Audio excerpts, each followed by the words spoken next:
Continuamos con la serie después de un receso, la serie La soberanía de Dios, con nuestro quinto tema que se titula El propósito de las aflicciones. Dios nos va a responder por qué en ocasiones Él permite situaciones que nos hacen llorar, sufrir, tener dolor. Salmo 139, ¿ya lo tiene? Yo le sugiero que cada vez que venga a este lugar venga con una Biblia, porque estudiamos la Biblia, porque usted necesita leer la Biblia, necesita tener una Biblia personal. Así como tiene un cepillo, un peine, así una Biblia personal, para que usted la lea, la subraye, la estudie. Entonces, esa es la sugerencia dominical pastoral. ¿Ok? Bien. Salmo 139, versículo 1. El propósito de las aflicciones. Dice: Oh Jehová, tú me has examinado y conocido. Tú has conocido mi sentarme y mi levantarme. Has entendido desde lejos mis pensamientos. Has escudriñado mi andar y mi reposo. Y todos mis caminos te son conocidos. Pues aún no está la palabra en mi lengua, y he aquí, oh Jehová, tú la sabes toda. Detrás y delante me rodeaste, sobre mí pusiste tu mano. Tal conocimiento es demasiado maravilloso para mí, alto es, no lo puedo comprender. La razón principal, a mi manera de ver, por la que muchos cristianos cuestionan a Dios cuando sufren, cuando lloran, cuando viene alguna situación a ellos mismos o a sus seres queridos, es porque no han entendido la soberanía de Dios. Estos cuestionamientos vienen porque aún escuchando sobre la soberanía de Dios, de que Él tiene el control de todo, de que Él hace las cosas como Él quiere, aún así algunos no aceptan la soberanía de Dios y se meten en problemas. No logran ver que las pruebas, las aflicciones tienen un efecto formador del carácter. No saben algunos cristianos que a los que aman a Dios, todas las cosas que les ayudan para bien. Muchos no saben, y aún escuchándolo siempre, pero, y viven una vida de puros peros, y no viven en la plenitud y en la confianza que Dios quiere que vivamos. En este salmo que acabamos de leer, David nos enseña, nos comparte entendimiento y revelación que él tenía acerca de Dios. Por ejemplo, él nos enseña acerca de cómo Dios nos conoce completamente. Y esto habla de la omnisciencia de Dios. Omni quiere decir todo, y ciencia, conocimiento. O sea, Dios tiene todo conocimiento acerca de nosotros, del pasado, presente y del futuro. En este salmo David nos está enseñando cómo Dios está en todo lugar. Esa es la omnipresencia. Omni, todo, presencia. En todo lugar está su presencia. También nos enseña David en este salmo cómo Dios tiene el dominio sobre todo. Y esto habla de la omnipotencia, todo poder que Dios tiene. Pues en base a estos atributos de Dios que David nos enseña, es que nosotros podemos y debemos confiar totalmente en la soberanía de Dios. Pero el que no tiene este conocimiento tiene problemas. Ahora, vamos a estudiar un poquito este salmo para nosotros poder entender todavía un poco más, afirmar nuestra fe, fortalecer nuestra fe para depositarla totalmente en el Dios Todopoderoso que tenemos. ¿Qué les parece? Vamos ahí, pongan sus ojos ahí en el Salmo 139 y vaya siguiéndome. Dice: Oh Jehová, tú me has examinado y conocido. Esta frase, tú me has examinado, es una palabra hebrea, hakar, que significa penetrar hasta lo más profundo del corazón. ¿Qué hace Dios? Penetrar hasta lo más profundo de tu corazón. Tú me has examinado, has penetrado lo profundo de mi corazón y me has conocido. Conocido viene una palabra hebrea, yadá, que significa observar cuidadosamente. ¿Qué hace Dios entonces? Nos observa cuidadosamente. Y mira hasta lo más profundo, hasta el rincón más profundo de nuestro corazón, lo observa cuidadosamente. Versículo 2, tú has conocido, o sea, tú has observado cuidadosamente mi sentarme y mi levantarme. Esto significa toda situación de mi vida, tú la conoces. Cuando me levanto, cuando me acuesto, cuando me duermo, cuando todo, cualquier cosa. Él está observando y conoce toda situación de mi vida. Dice el versículo 2, has entendido desde lejos mis pensamientos. Y la palabra hebrea que se tradujo por entendido, has entendido, significa también distinguir.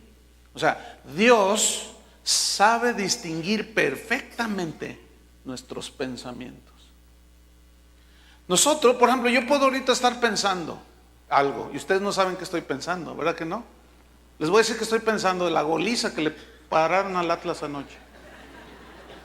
Pero ustedes no sabían que yo estaba pensando eso, ¿verdad que no? Pero Dios sí. Y como Él mira cuidadosamente y profundamente, Él sabe todo, hermanos. Por eso es omnisciente. Todo lo sabe. Versículo 3. Has escudriñado mi andar y mi reposo, y todos mis caminos te son conocidos. Esta frase, has escudriñado, has escarbado, y en el hebreo tiene un significado muy interesante. Significa que Él conoce todas tus andanzas. Él conoce todas mis andanzas. Él sabe qué lugares pisé ayer. Él sabe a dónde fui. Conoce no solo mis pensamientos, sino todos mis caminos les son conocidos. Es decir, Él lleva la cuenta de todo. Una vez alguien me preguntó, oye, pastor, ¿está bien que un cristiano vaya y se meta a un antro de esos donde no sé qué? Le dije, bueno, ¿puede? Pues sí, sí puede. ¿Debe? No debe. Nada más hazte esta pregunta, ¿Cristo entraría ahí? Algún despistado dijo que sí. Hermanos, Él conoce todos nuestros caminos. Todos, absolutamente. Él sabe dónde vamos, sabe qué hacemos, sabe qué pensamos, y lo escudriña y lo mira cuidadosamente. En el versículo 4 dice, pues aún no está la palabra en mi lengua, fíjate, y he aquí, oh Jehová, tú la sabes toda. Es decir, que Él conoce la intención de lo que decimos. Fíjate, todavía yo no sé lo que voy a decir dentro de 5 minutos y ya el Señor sabe qué voy a decir. Eso es increíble, ¿no? Porque todavía no está la palabra en mi boca y tú, Señor, la sabes toda. Ahora, todo lo que tú hables y lo que yo hable lleva una intención verdadera del corazón, ¿no es cierto? Bien, tú puedes decir algo, pero dentro de tu corazón, algo bueno a alguien, según tú, pero, hermano, Dios, ¿qué ve? Hasta lo profundo. Distingue los pensamientos. ¿Qué ve? La intención con la cual tú dices lo que dijiste. En otras palabras, vivimos delante de Dios como si estuviéramos en una casa de cristal. Imagínense una casa de cristal donde todo se transparenta, todo se ve. Versículo número 5.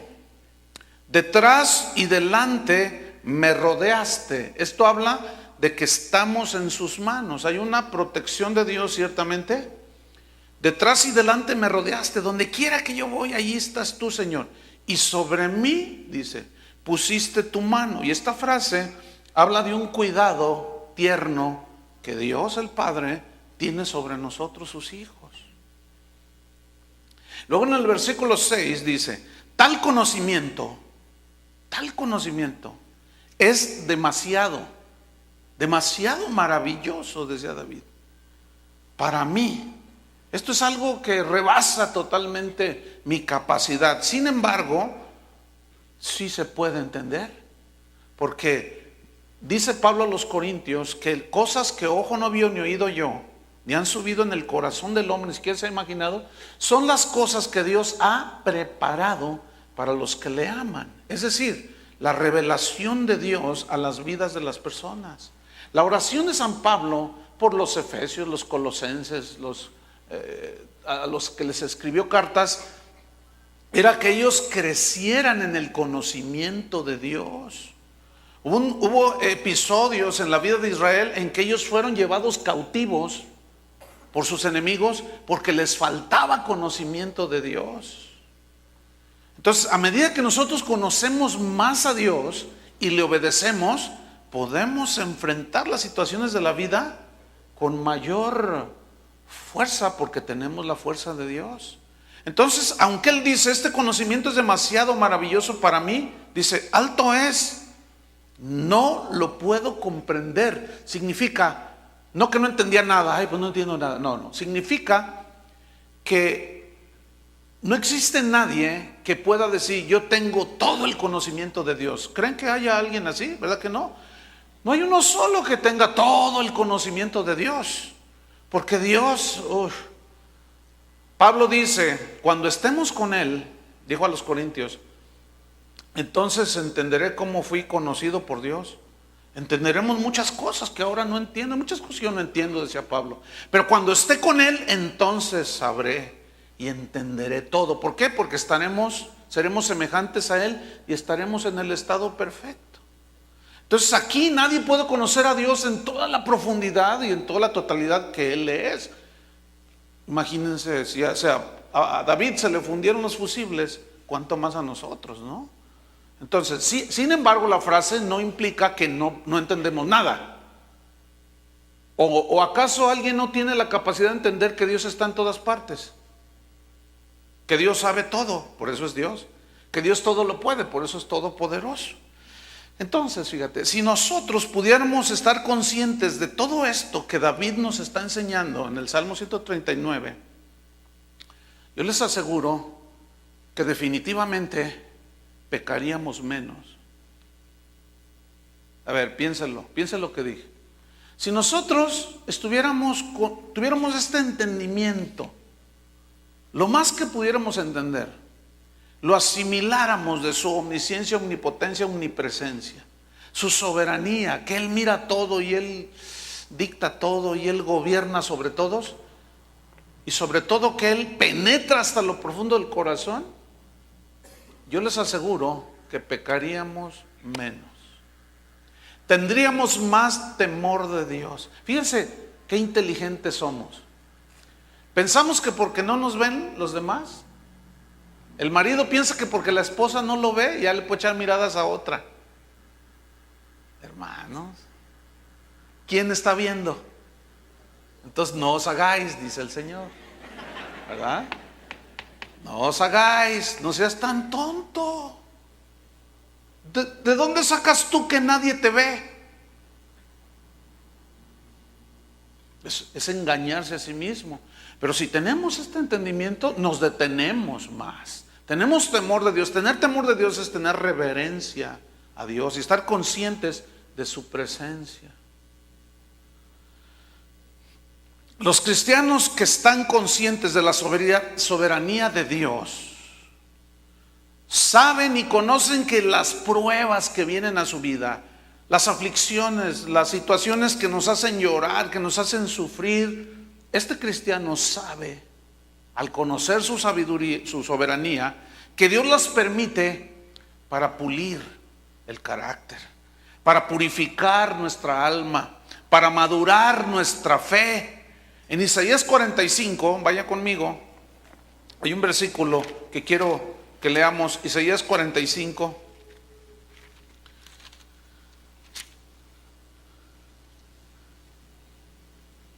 Está hablando Dios aquí, dice, yo que formo la luz y creo las tinieblas y hago la paz y creo la adversidad. Yo quiero que usted ponga mucha atención. formo la luz y creo las tinieblas. No tinieblas en el sentido de maldad, porque Dios no es el autor de la maldad. Ahorita le explico. Que hago la paz y creo la adversidad. En algunas Biblias dice la guerra. O sea, contraponen la paz con la guerra. ¿Por qué a veces Dios permitió la guerra? Y a veces les daba paz. Por ejemplo, fíjese, Dios permitió que un rey pagano como Nabucodonosor, que fue el que llevó cautivo al pueblo de Israel a Babilonia, ese rey pagano, Dios en su soberanía lo usó para disciplinar a su rebelde pueblo, fíjese. Interesante, ¿no? Darío es otro caso, Ciro de Persa. De Ciro dijo, mi siervo, y era un rey pagano. O sea, siervo en el sentido, no que era un siervo como Isaías o Jeremías, no, sino que los hombres, aún paganos, y el mismo diablo, que no saben todo, en ocasiones son hasta instrumentos de Dios para cumplir, que ayudan, ellos lo ignoran, ayudan a cumplir los propósitos de Dios. ¿Cómo se entiende esto? Ya lo hemos explicado un poco más. Pero vamos a Job, capítulo 23. Job 23. Entonces, ¿quién es el que crea la adversidad? Dios. Circunstancias. A eso se refiere la adversidad, a circunstancias alrededor de nosotros para tratarnos, porque somos su pueblo. Job 23, en el versículo número 10. Propósito de las aflicciones. Dice, mas él conoce mi camino, me probará y saldré como oro. Vamos a estudiar este versículo. Vamos por partes. Dice Job, mas él, es decir, Dios, conoce. Aquí conocer es una palabra hebrea que significa ver. Entonces, ¿cómo se lee? Mas él ve. ¿Qué ve? Ve mi camino. Camino se tradujo del hebreo derek, que significa el curso de mi vida. ¿Qué ve Dios? El curso de mi vida. ¿Qué ve Dios? Ve cómo se va desarrollando mi vida cada día. Él conoce y ve el curso de mis pasos. Entonces, si Él me ve, Él me conoce el curso de mi vida, Él sabe lo que yo necesito para ir siendo formado. Él sabe cuando yo necesito ser tratado en algún área de mi vida, porque Él conoce el curso de mi vida. Me probará, dijo Job. Y este verbo, esta frase, me probará, se tradujo del hebreo que significa, que se usaba para hablar de la fundición de los metales, de probar los metales como el oro. Ahora, ¿cómo se purifica el oro? Se mete al crisol y se pone encima del fuego, ¿no es cierto? Y él utilizó esta palabra que se usa para hablar de fundir los metales. Entonces, en otras palabras, ¿qué está diciendo Job? Él me conoce, Él me ve, conoce mi camino, conoce el curso de mi vida, conoce mis pasos, conoce mis debilidades, conoce mis puntos fuertes, mis puntos débiles. Los puntos fuertes los va a afianzar el Señor, los puntos débiles los va a tratar, aunque nos duela. Las deficiencias de nuestro carácter las va a tratar, las va a meter al crisol del fuego tarde o temprano para purificar. Entonces, si Él me prueba como los metales, este verbo que es barján, probar metales, también significa investigar, también significa examinar, pero tiene una implicación de examinar e investigar el corazón para purificarlo. Fíjate. Porque como Él conoce todo, el sentar, el levantar, el acostar, conoce desde mis pensamientos desde lejos, Él conoce lo que yo voy a decir, Él conoce todo. Entonces, como Él está al tanto del curso de mi vida, Él tiene cuidado de mí, pero Él me va a ir moldeando a su imagen según el curso de mi vida. No sé si me estoy explicando. Según como yo voy caminando en esta vida que Él conoce, a veces el Señor dice, por allí no, y ahí vas tú. Que por allí no, y ahí vamos. Y ¡zas! Nos tropezamos, dice, bueno, ahora voy a tratar esto contigo. Y comienza el Señor a meter en el horno del crisol esas áreas que no son agradables para Él, porque nos está formando a la imagen de su Hijo. Ese es el propósito de Dios. El asunto es que es por medio de las aflicciones, porque es por medio de la aflicción que reflexionamos cuando estamos ahí en la aflicción. Ese es el punto. Entonces dice, mas Él me conoce, Él ve mi camino, conoce el curso de mi vida, de mis pasos. Él me probará, me va a probar como el oro, me va a investigar, va a examinar lo profundo de mi corazón. Pero fíjense el lenguaje que usó Job al final del versículo 10, 23:10. ¿Qué dijo? Y saldré como oro puro. Ahora yo quiero enfatizar la palabra y saldré. Quiero que noten que Job nunca rehusó, ni reprendió, ni ató, ni rechazó ninguna situación en la que Dios lo había metido. Porque Job sabía que Dios tenía que tratar con su vida. Y la prueba que él tuvo, que ya hablamos de la vida de Job, recordarán, fue impresionante. Que vamos a hablar un poquito más adelante. ¿Cuál era el propósito? Entonces fíjense el lenguaje que él habló. Un lenguaje sabiendo de fe. Este es el verdadero lenguaje de la fe. No la fe que dice yo rechazo todo eso, yo ato, yo decreto, quién sabe cuánto. Sino yo estoy en el horno de aflicción, pero yo sé que Dios está tratando conmigo. Estoy teniendo una prueba, pero yo sé que Dios tiene un propósito. ¿Cuál es ese propósito? Es purificarme, madurarme, limpiarme, y saldré como oro. O sea, él sabía que estaba allí, no negó. Como aquellos que, ¿qué tienes? Y está allí con un cáncer. No tengo nada, no. Eso no se refiere al lenguaje de la fe. El lenguaje de la fe es, tengo cáncer, pero Él puede sanarme.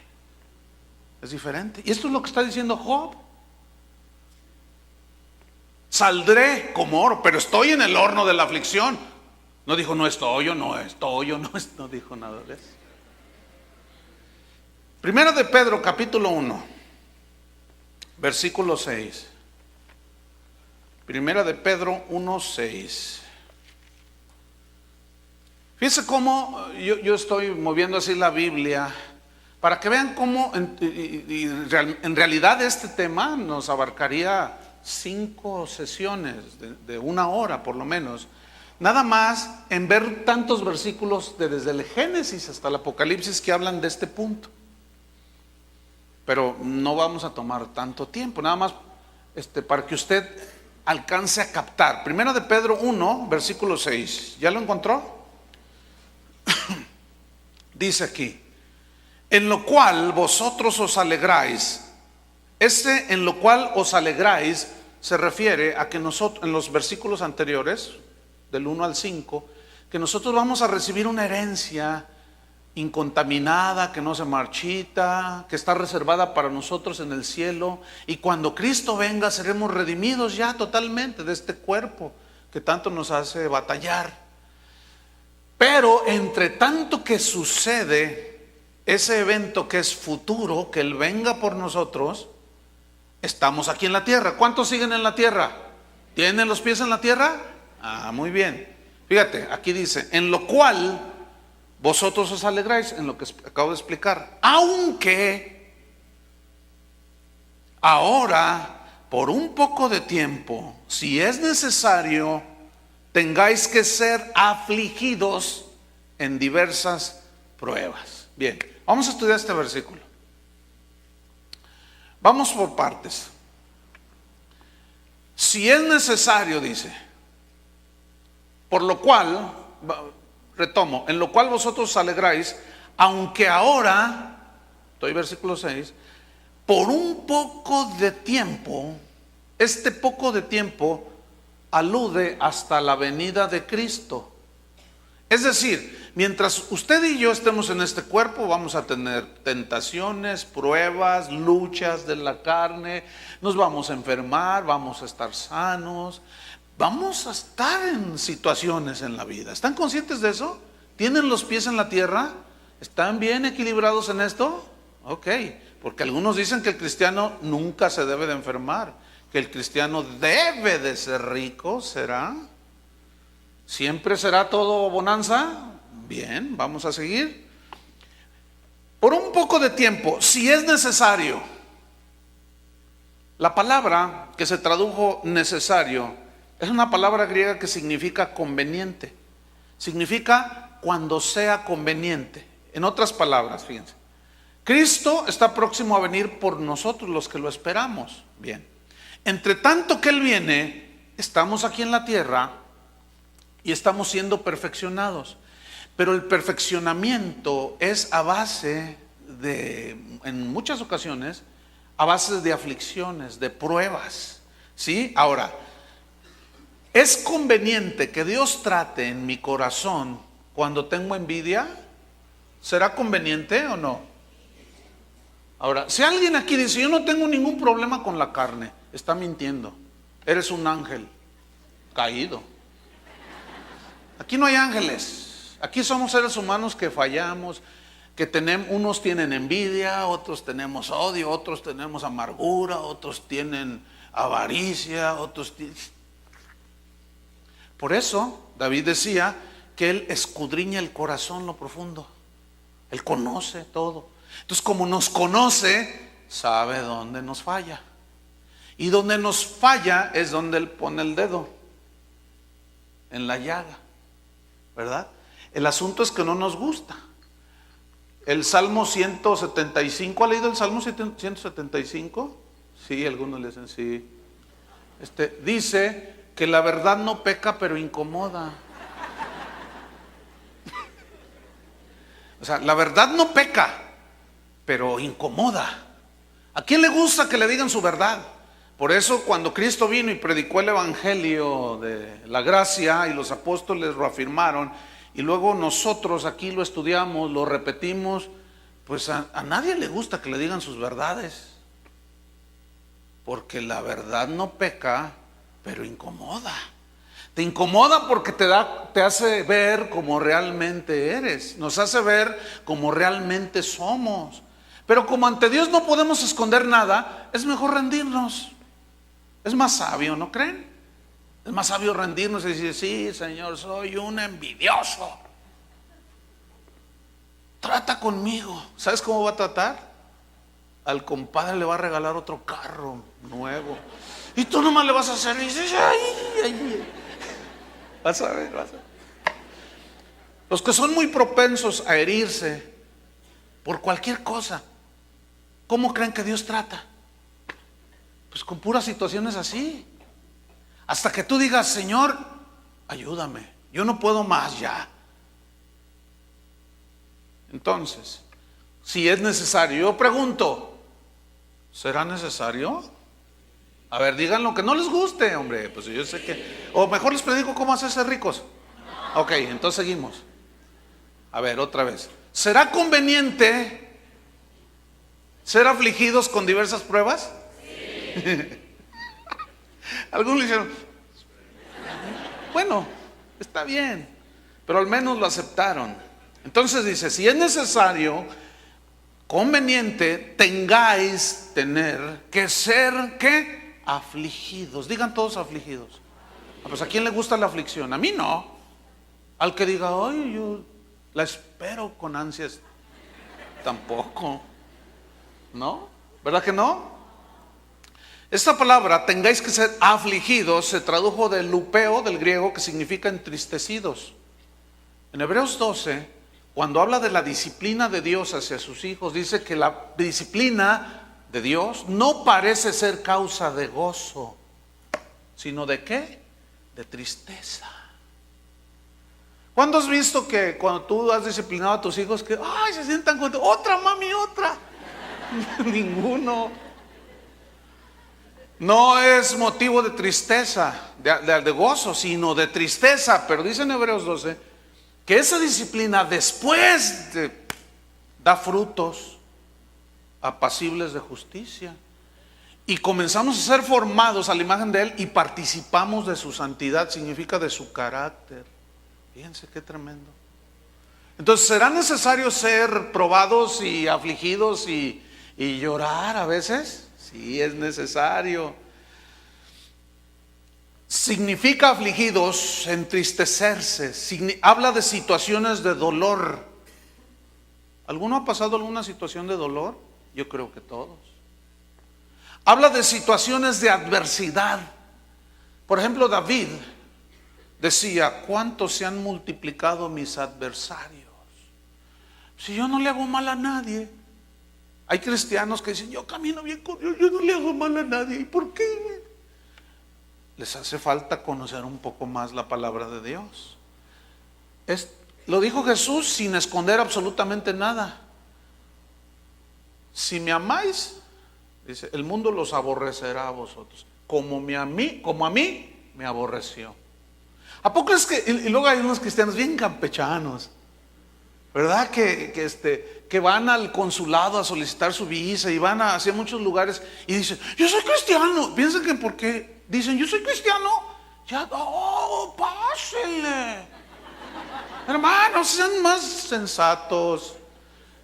No tienen que decir cuando van al consulado: es que yo soy cristiano, porque eso lo ponen adelante como para decir: yo no miento. No me diga.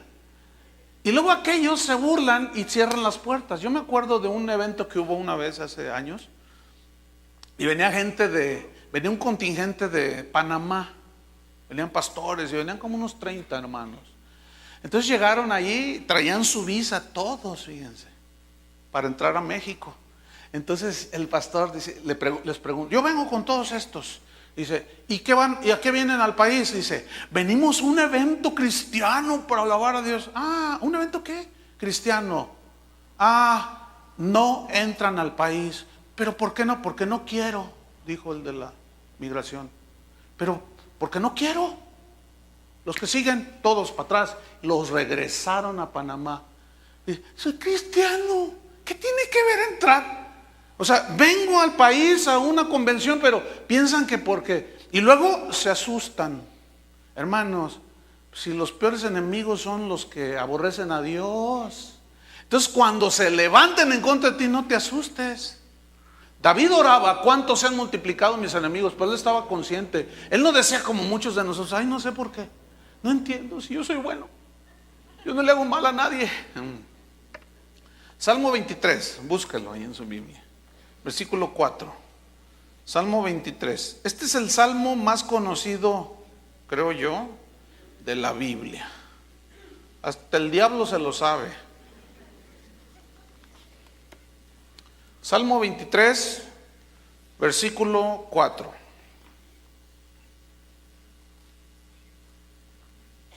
¿Ya lo tiene? Dice así David: aunque ande en valle de sombra de muerte, no temeré mal alguno, porque tú estarás conmigo. Ok, vamos a estudiarlo rápido. Dice: aunque ande en valle de sombra de muerte. Aunque, eso significa que iba a estar de seguro en un valle de sombra de muerte. Aunque, o sea, no me interesa que aunque esté en un valle de sombra y de muerte. Noten cómo no lo reprendió al valle de sombra de muerte. ¿Se fijan que no lo reprendió? Porque los cristianos y los hombres de Dios en la Biblia conocían y sabían que este mundo así es. No se dejen engañar por esos predicadores que le prometen el cielo aquí en la tierra. Llanto, ni tristeza, ni dolor, y todo viento en popa será hasta allá en el cielo. Aquí aunque andemos en valle de sombra de muerte. Fíjense cómo está él ya asegurando que en un momento de la vida vas a estar en un valle de sombra de muerte. Pero quiero que noten otra vez el lenguaje verdadero de la fe, como el de Job. ¿Qué dijo? No temeré mal alguno. No temeré mal alguno, ahí está. Porque tú estarás conmigo. Ahora, ese estarás implica, es un verbo futuro. Estarás. ¿Qué está diciendo David aquí? Porque el Salmo 23 es un salmo bien hermoso. El Señor es mi pastor, nada me faltará. O sea, él estaba en un momento de regocijo con Dios. Pero él sabía que la vida se compone de momentos amargos y momentos dulces. Entonces, él sabía que era segurísimo que en el futuro él iba a andar tarde que temprano en un valle de sombra de muerte. Tribulaciones, aflicciones, dolor. Y él habló el lenguaje verdadero de la fe. Yo voy a andar allí, pero no temeré mal alguno, porque tú estarás conmigo. Tu vara y tu cayado me infundirán aliento, consuelo. Pero también la vara, el cayado es para dirigir a las ovejas, pero la vara es para, órale. O sea, nos va a dirigir y cuando te quieras salir del redil, toma. Y te va a doler. ¿Se acuerdan de Jonás? Que había aceptado el llamado de Dios. Ve a predicarles, no voy. ¿Ah, no vas? No. Y me voy de aquí. Y se metió a un buque, a un transatlántico caribeño. Y que el Señor empieza a tratar con todo. ¿Por qué? Porque Dios estaba atento y preocupado por la vida del profeta, pero no solo por su vida que fuera formada y llevarlo a la obediencia, sino también por los que él quería que le fuera a predicar. Cuando finalmente lo hizo, hasta los animales se convirtieron. Dice la Biblia que con todo y animales el rey de Nínive dijo, todos vengan. Fíjate qué tremendo. Eso sí se llama. Y luego todavía Jonás, cuando ve que todos se convierten a Dios, se enoja. Estaba muy extraño ese cristiano, ¿no? O sea, tenía un carácter de la patada. Después de que se salvan todos, va y se sienta ahí. Y ve la ciudad, todos se habían salvado y está ahí todo. Ay, Jehová, que no se, fíjate nomás. Qué feo carácter. ¿Conoces a alguien con un carácter feo? ¿Vieras cómo Dios los trata? Y luego estaba allí sentado y estaba el sol a todo lo que daba. Ay, ve nomás qué solazo. Y entonces dice que Dios hizo crecer una calabacera, dice, una planta, la desarrolló milagrosamente de una manera rápida, un milagro de Dios, lo cubrió y todavía quejándose. No, es que estaba tremendo ese Jonás. Y luego después la calabacera, la liana esa, la hierba esa se secó. Y no, mira nomás. Oh, ¿quién? No, ese tipo. ¿Vieran cómo Dios trató con él? Entonces, dice en el versículo 5 de Salmo 23, aderezas, preparas mesa delante de mí, en presencia de ¿quién? ¿Te fijas cómo David no los reprendió a los angustiadores? No los correteó. No, ni siquiera Dios los dejó allí porque angustiaron un poco a David. ¿Sabes por qué? ¿Sabes por qué Dios permite, entre otros propósitos, la aflicción? Porque cuando nos sucede, lo primero que volteamos es a ver a Dios, ¿no es cierto? ¿Qué será más peligroso? Cuando estamos afligidos, fíjense, y estamos ahí en el dolor y luego Dios permite que te quedes solo, que nadie te llame, que nadie te pregunte cómo estás. Entonces tú estás, ay Dios, ¿no les ha pasado eso? Ahora, ¿qué es más peligroso? ¿Estando afligido o cuando está todo viento en popa y todo va bien? ¿Saben cuál es la situación más peligrosa de las dos? Cuando todo va bien. ¿Se acuerdan de Deuteronomio 8 cuando Dios les dice: Jehová es el que te da el poder para hacer las riquezas, pero cuando hayas entrado a la tierra que Jehová tu Dios te da, y se te haya multiplicado tus casas, tus ganados, tu dinero, todo, y haya arroyos en tu tierra y bebas y te sacies y comas, cuídate de no olvidarte de Jehová tu Dios. Escuchen bien, es más fácil olvidarse de Dios cuando todo va bien que cuando estás en pruebas. Por eso es tan peligrosa esa doctrina de la prosperidad, hermanos. Es una mentira salida del infierno para desvirtuar el verdadero sentido de la palabra. Y los cristianos, miren, caen como soldaditos, porque no tienen sustento en la Biblia. Salmo 27, versículo 2. Se juntaron contra mí los malignos. Ay, ya ve que no es el único, hermano. ¿Ya se dio cuenta que no es el único? Ayer una persona me decía, ay, hermano, empezó a decir, es que mi compadre se me echó encima, los vecinos, y estamos todos. Y le dije, oye, ¿escucharon el mensaje? Dice, sí, lo escuchamos, pero los vi, era un matrimonio, estaban así preocupados. Entonces yo les dije, ¿ustedes son de esta congregación? No, dice, pues es que donde íbamos la cerraron. Y nos dijeron, pues, cada quien vaya donde quiera. Entonces nosotros llegamos aquí, oye, oigan, ¿cuánto tienen de cristianos? Dice, un mes. Dije, bueno. Bueno, son como bebés, ¿no es cierto?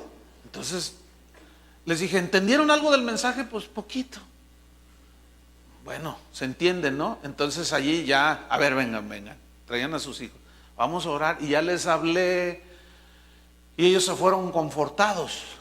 Pero les dije, pero están aprendiendo. Le dije, ahora, ¿por qué se te echó encima el compadre y los vecinos?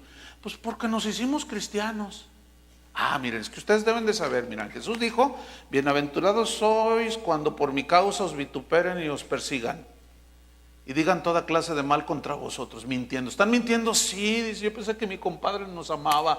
Pues ya vieron que no. En cuanto se hicieron cristianos, sus adversarios se volvieron.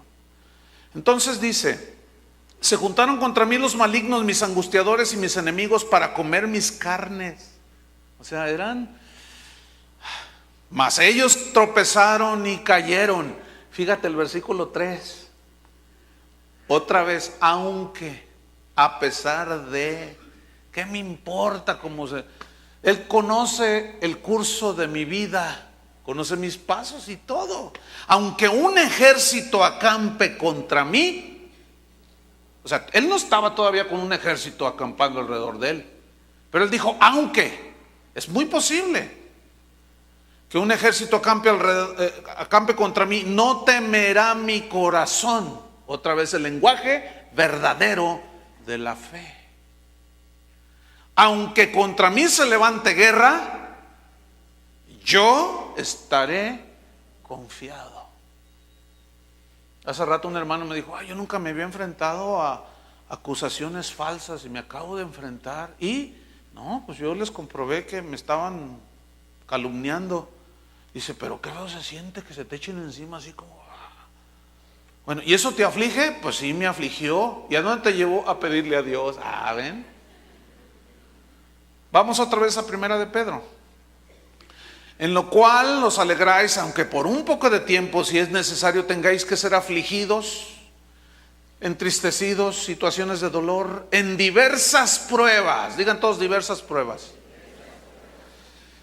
La palabra diversas, fíjese qué interesante, viene de una palabra griega, poikilos, que significa literalmente multicolor.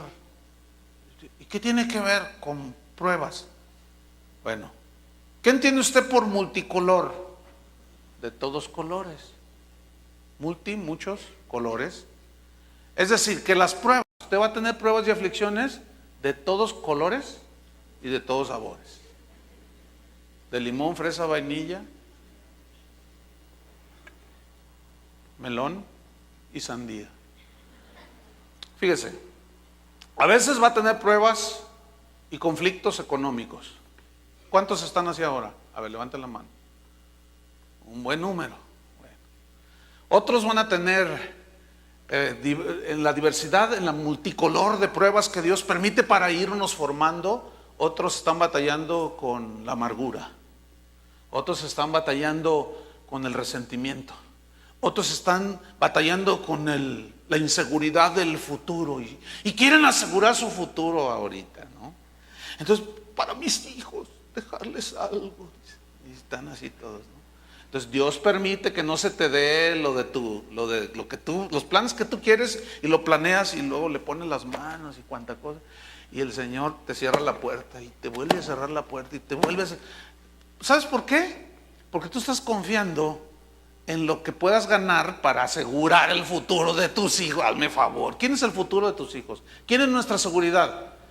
Pero cuando tú cambies la perspectiva de que Él es tu seguridad y ya dejas de estarte preocupando por lo terrenal, vas a ver cómo eso va a venir como consecuencia. Lo que Dios quiere es que aprendamos a confiar en Él, no en lo que tenemos, hermano. ¿Les está cayendo el 20? Que sean 40, ¿no? Para entender más. Entonces fíjense, en diversas pruebas, diversos multicolor, diversas formas, también significa poikilos. Aparte de multicolor, significa multiforme, es decir, de varias formas, de todo tipo de pruebas. Ahora, la palabra pruebas, multicolor, diversos tipos de pruebas. La palabra pruebas también está muy tremendo. El significado en el griego es peirasmos, que significa literalmente experimentar lo bueno y lo malo. Porque como les decía hace un rato, cuando estamos en una situación de aflicción y cuando estamos en una situación de bonanza, en las dos podemos experimentar lo bueno y lo malo. ¿Cuál es más peligrosa? Cuando todo va bien. ¿Lo captaron? Sin embargo, no deja de ser bonanza y te da cierta tranquilidad y paz y caminas contento, aleluya, gloria a Dios, con el Señor. Pero las diversas pruebas, los multicolores de pruebas, las diversas formas que Dios usa para formarnos, bueno, tiene que ver con experimentar lo bueno y lo malo, la salud y la enfermedad, la escasez y la abundancia. Y todo esto, fíjense, esta es la sabiduría de Dios. Dios lo permite, lo usa para irnos formando y para producir en nosotros efectos beneficiosos, primero personales y en segunda instancia con los demás. Déjenme citarles unos versículos que van a ilustrar perfectamente esto. Vamos a Gálatas capítulo 4. Y vea usted la manera de Dios. Gálatas capítulo 4, versículo 13. Aquí está hablando San Pablo y dice así: pues vosotros sabéis, están enterados, Gálatas, escuche, que a causa de una enfermedad del cuerpo os anuncié el evangelio al principio. A ver, ¿cómo estuvo eso? ¿Sí? Pablo no tenía planes de quedarse en Galacia para levantar una iglesia, fíjense, interesante, ¿eh?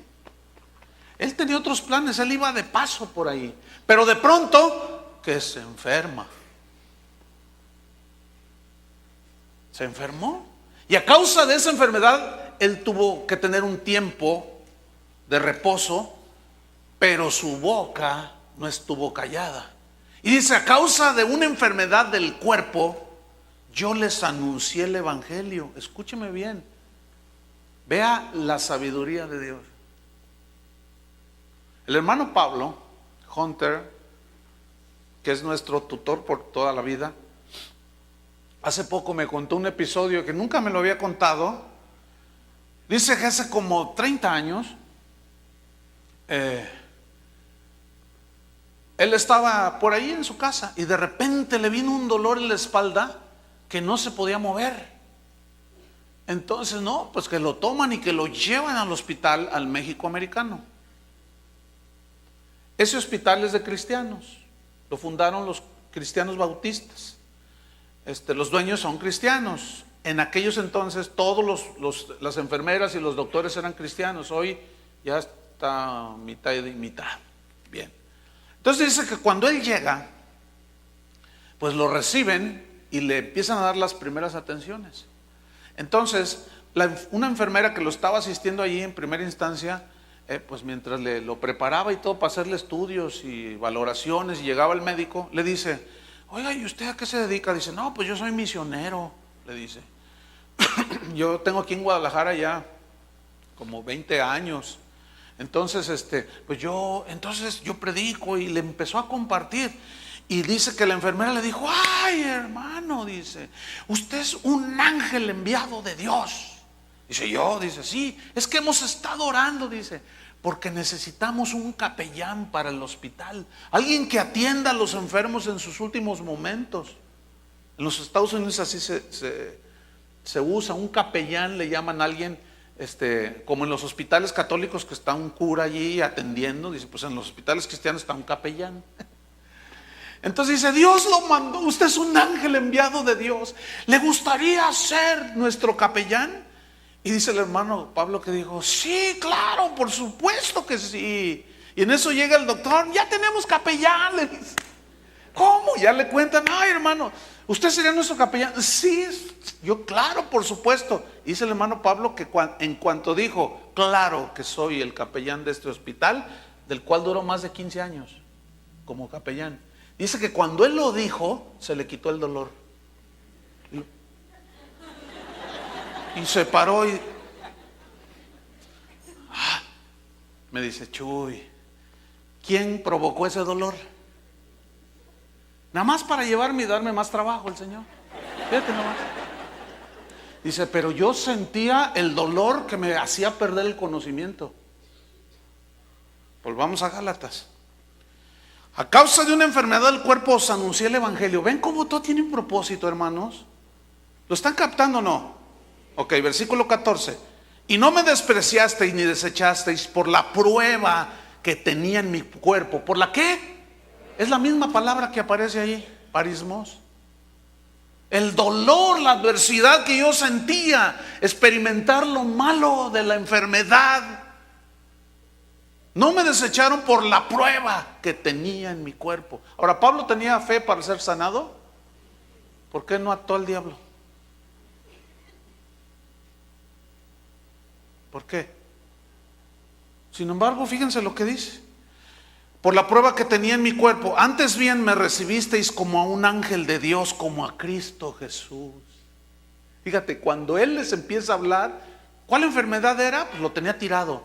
Y él les empieza a hablar de Cristo. Dice que lo recibieron y lo cuidaron como si fuera un ángel, como a Cristo Jesús. O sea, recibieron el evangelio. ¿Pero qué usó Dios? Una aflicción, una prueba. Pero como Pablo era muy diferente a los cristianos de hoy, como él sabía, como sabía David, como sabía Job, que Dios conoce el curso de sus pasos, por eso caminaban diferente en esta tierra, hermanos. Aleluya. Versículo 7 de Primera de Pedro, y vámonos sobre el final. 1 Pedro 1:7. Entonces, en lo cual os alegráis, aunque ahora por un poco de tiempo, si es necesario, tengáis que ser afligidos en diversas pruebas. Fíjate el versículo 7. Para que sometida a prueba, La palabra prueba aquí, someter a prueba, es una palabra diferente, fíjense. Es la palabra dokimón, que significa pasar por el crisol. ¿Qué es el crisol? Donde ponen el metal, que luego lo sientan en el fuego. Entonces fíjate lo que está diciendo: para que tu fe, ¿qué es la que es sometida a prueba? Vuestra fe. ¿Qué es la que es metida al crisol? La fe. Vamos a explicar. Para que sometida a prueba, pasar por el crisol, vuestra fe. Fe viene de una palabra, pistis, del griego, que tiene varios significados según el contexto. Y el contexto de fe, el contexto principal es confianza en Dios. Pero también significa fidelidad. También significa convicción acerca de la verdad, de las verdades de Dios. Entonces, ¿qué va a hacer Dios con tu fe? ¿Qué va a hacer Dios con tu confianza? ¿La va a meter a dónde? Al horno de fuego. ¿Para qué? para que aprendas a tener más confianza en Dios. Si tú eres fiel a Dios, Él quiere que seas más fiel a Dios. ¿Qué va a meter en el crisol del fuego? Tu fidelidad. Va a probar tu fidelidad, va a probar tu confianza en Él, y va a probar también tus convicciones de las verdades del Evangelio. ¿Para qué necesitas fe, que Dios te supla algo económico si tienes 500,000 pesos en el banco? No necesitas fe, ¿verdad que no? No. Pero si no tuvieras, que la mayoría, ¿verdad que no? Bueno, si no tuvieras y necesitas tú que Dios te supla algo, necesitas fe, ¿no es cierto? Ahora, ¿cómo Dios va a hacerte crecer en la fe si no te pone y te mete en una situación en la que requieras total confianza? No sé si me expliqué. ¿Cómo va a crecer tu fe? ¿Cómo va a crecer tu fidelidad si no hay confrontación? ¿Cómo va a crecer tus convicciones de las verdades del Evangelio si no hay quien las contrapone? ¿Se acuerdan de Daniel, que fue llevado cautivo por Nabucodonosor a Babilonia?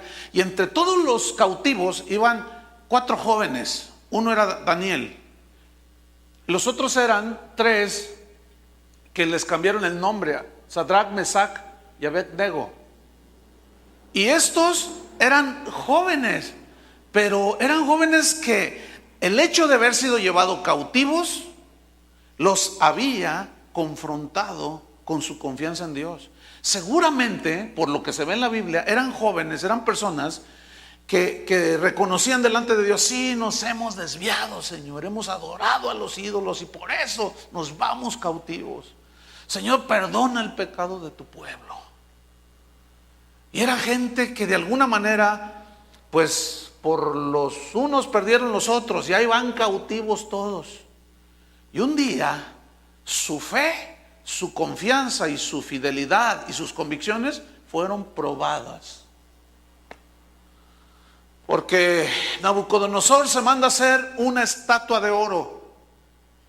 Y él da una orden y dicen: cuando suenen los instrumentos, cuando suene la banda, todos se van a postrar y van a adorar a la imagen que él había levantado.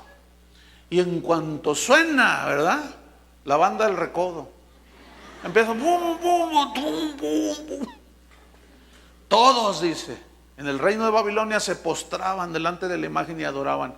Y de pronto se nota que entre todos los que estaban postrados al caer al piso, se nota que 3 estaban así.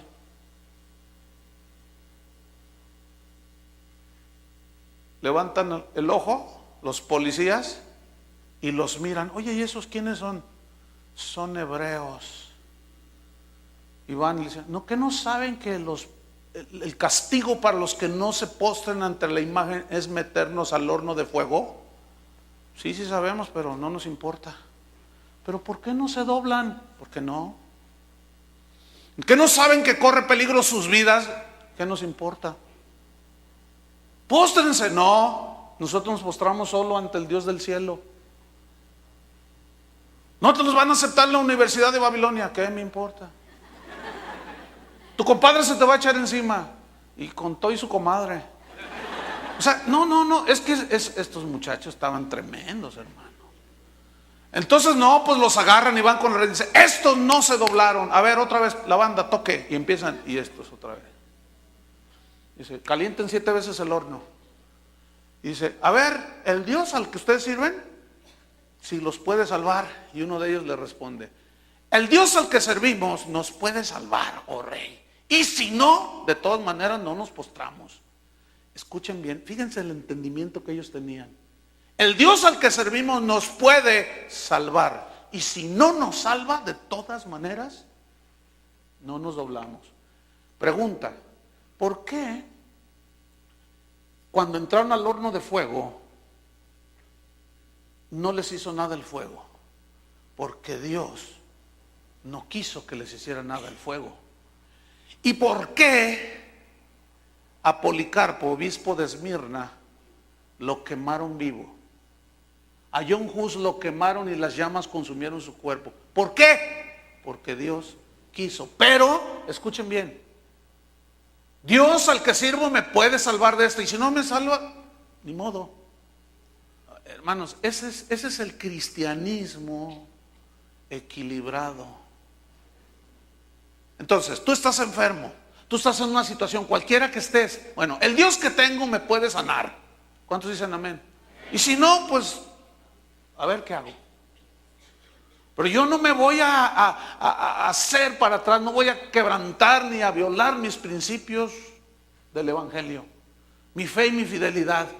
Hay una historia de una muchacha, se llama Johnny, no sé cuántos la han leído. Es una muchacha que tuvo un accidente cuando era jovencita. Yo estaba recién convertido, hace 30 y pico de años. Somos más o menos de la misma edad, porque ella sacó un libro y ella quedó inválida totalmente, nada más mueve la cabeza. Entonces, no, pues un montón de cristianos empezaron a orar por ella, y levántate, levántate, y pues no más nada. Pero resulta que ella era una cristiana desde niña, y ella había crecido en una iglesia donde el pastor les enseñaba la palabra de Dios. Entonces ella decía, y sigue diciendo todavía, acabo de leer hace poquito un testimonio de ella, porque ya hasta se casó. Y ella siempre dijo, yo creo que Dios me puede sanar, y si no me sana, le seguiré sirviendo. Y los cristianos de esos que ya empezaban a aparecer, no, cancela tus palabras. Ya empezaban a aparecer los canceladores, ¿no? Dice, no, porque eso anula la fe. Y le empezaron a sacar un rollo de, no, dice, no anula la fe, al contrario, la confirma. ¿Por qué a los tres, Sadrach, Mesach y Abednego, los libró y a muchos otros no los libró? Porque Dios no quiso y porque Dios quiso. Bueno, Daniel, ese estaba tremendo también. Ese Dios lo puso encima de muchos y surgieron los envidiosos. Y dijeron, no, ¿cómo que ese judío que es un esclavo, cómo está sobre nosotros? Dicen, van con el rey y le dicen, rey, haz un decreto que, pero antes de ese pasaje, quiero mencionar algo respecto a Daniel mismo. Dice que Daniel, pues era un hombre que amaba a Dios, caminaba con Dios, tenía una comunión con Dios. Y el mismo Nabucodonosor, que había hecho esa imagen, Daniel, tremendo hombre de Dios, tampoco se postró delante de esa imagen, pero él oraba a Dios todos los días, oraba al Señor. Entonces los envidiosos gobernadores de todo el imperio dijeron, no, vamos a hacer algo en contra de él. Y lo empezaron a investigar, y dice que no le hallaron ningún vicio y ninguna falta. Lo miraban, lo espiaban, lo fiscalizaron todo y no lo hallaron nada. Y dijeron, no, ¿cómo que un esclavo va a estar encima de nosotros? No lo toleraremos. Y van con el rey y le dicen, rey, haz un decreto que todo aquel que ore a otro Dios que no sea la imagen tuya o a tú como Dios, que sea echado en el foso de los leones. Y el rey dijo, claro, y firma un decreto, todo aquel que ore a otro Dios será echado al foso de los leones. Y empiezan a distribuir el decreto, y le llega a Daniel el decreto.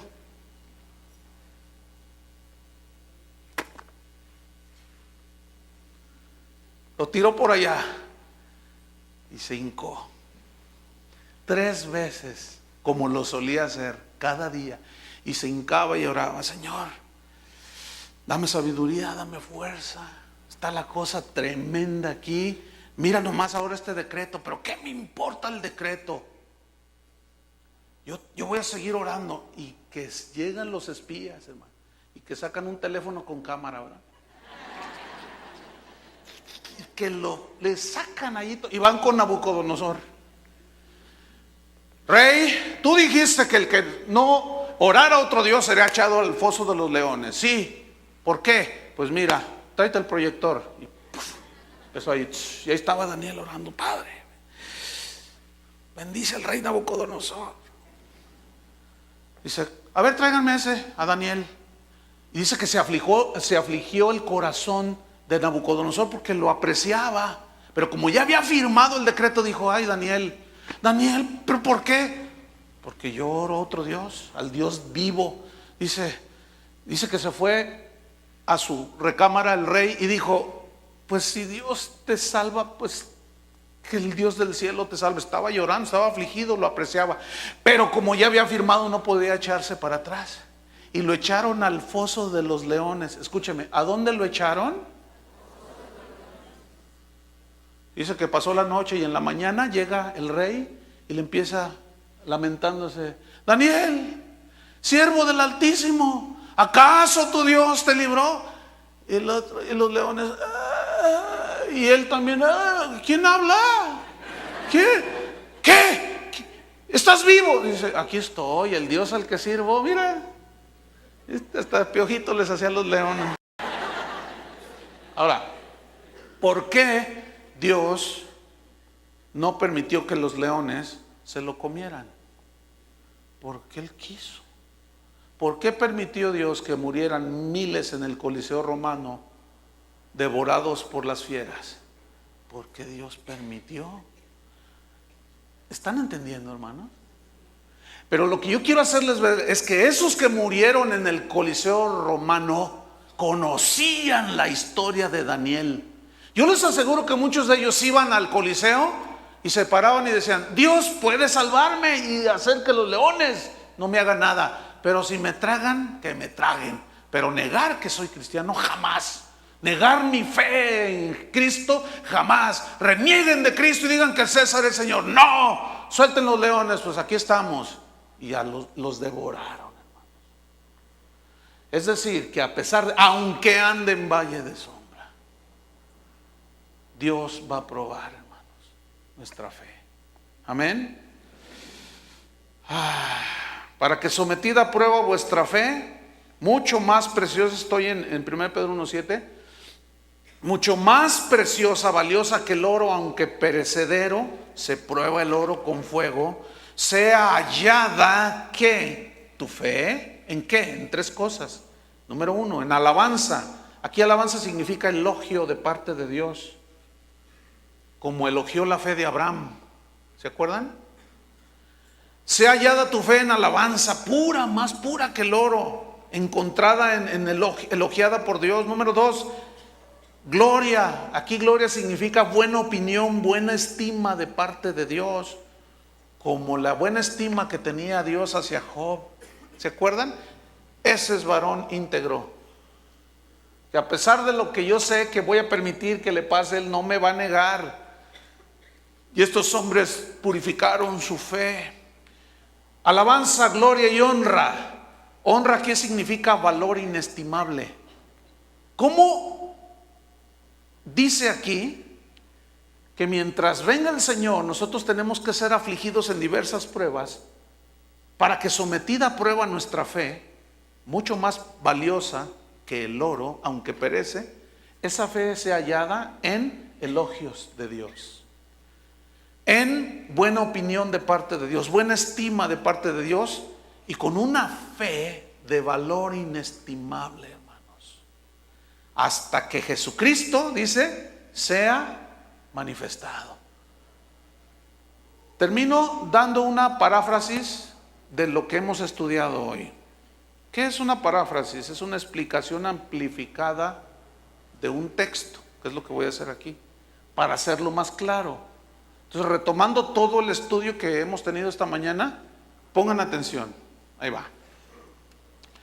Cuando yo como cristiano entiendo que Dios en su omnisciencia, que Él todo lo conoce, en su omnipresencia, que Él está en todas partes, Él ve mis caminos, Él conoce el curso de mi vida y la dirección de mis pasos, yo sé que Él me probará como un metal es probado en el fuego, porque Él va a investigar, a examinar mi corazón, porque Él conoce lo más profundo de mi corazón, con el propósito de que si encuentra algo que no le agrade, lo purifique y lo saque a través del fuego de la prueba, porque yo sé que saldré mejor que el oro.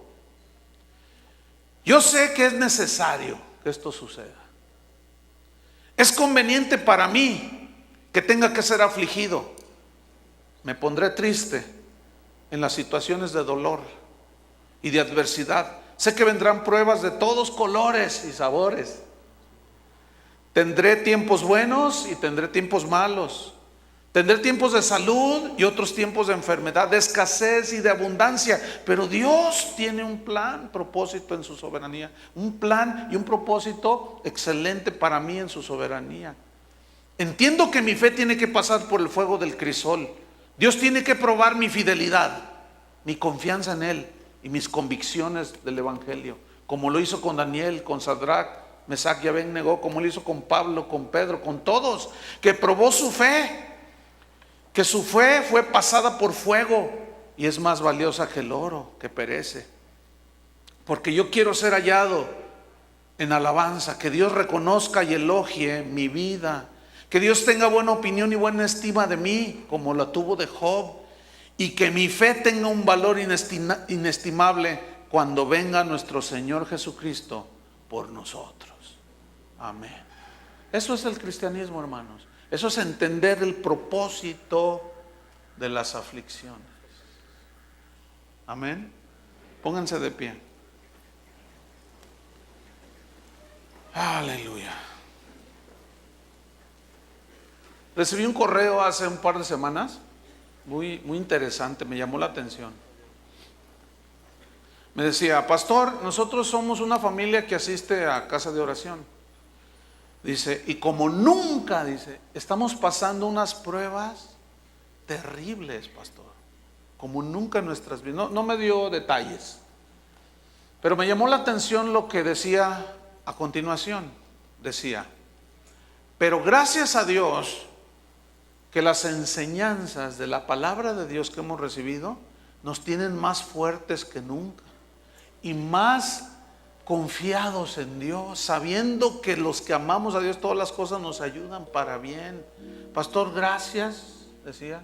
Yo le contesté: pues las gracias son para el Señor, ¿verdad? ¿Por qué? Porque simplemente tomamos nosotros lo que aquí está escrito y se los enseñamos a ustedes con el propósito de que crezcamos en el conocimiento de Dios. Dice: aunque nos duele lo que estamos pasando, pastor, dice, estamos con paz. A ver, explíqueme eso. Estamos contentos de alguna manera inexplicable. Y Jesús lo dijo: gozaos y alegraos, porque vuestro galardón es grande en los cielos. Porque así también persiguieron a los profetas que fueron antes de vosotros. El escritor a los Hebreos dijo: ¿y qué más? Él habló de Abraham, de la fe de Abraham, de la fe de Noé, de Moisés, de José. ¿Y qué más? Dice: el tiempo me faltaría para hablarles de Sansón, de Jefté, de Jeremías, de los profetas que por fe conquistaron reinos. Otros fueron perseguidos, padecieron hambres. Otros fueron aserrados, partidos a la mitad. Otros fueron asesinados, pero nunca negaron su fe. Sabían que lo que estaban pasando, si Dios lo había permitido, era con un plan y un propósito. Esto, hermanos, escapa a la mente natural, a la mente no nacida de nuevo, a la persona no nacida de nuevo. Ellos no van a entender esto que usted en esta mañana ha entendido. Ahora ya conoce un poco más acerca de la soberanía de Dios en las aflicciones. ¿Cuántos le pueden dar gracias a Dios? Levante sus manos. Ahora, ¿qué está pasando usted? ¿Alguna situación? Todos tenemos situaciones, hermano. Puede ser económica, puede ser de salud, puede ser perdió su trabajo, qué sé yo. Y aunque me haya quedado sin trabajo, no temeré mal alguno. Aunque esté en este valle de muerte, en esta enfermedad, no temeré mal alguno. Tú estarás conmigo, Señor. Padre, te damos gracias en el nombre de Jesús, porque tu palabra, Señor, alimenta nuestro espíritu, nuestro corazón. Tú conoces, Señor, todo acerca de nosotros. No podemos esconder absolutamente nada. Señor, enséñanos a hacer conciencia de esto.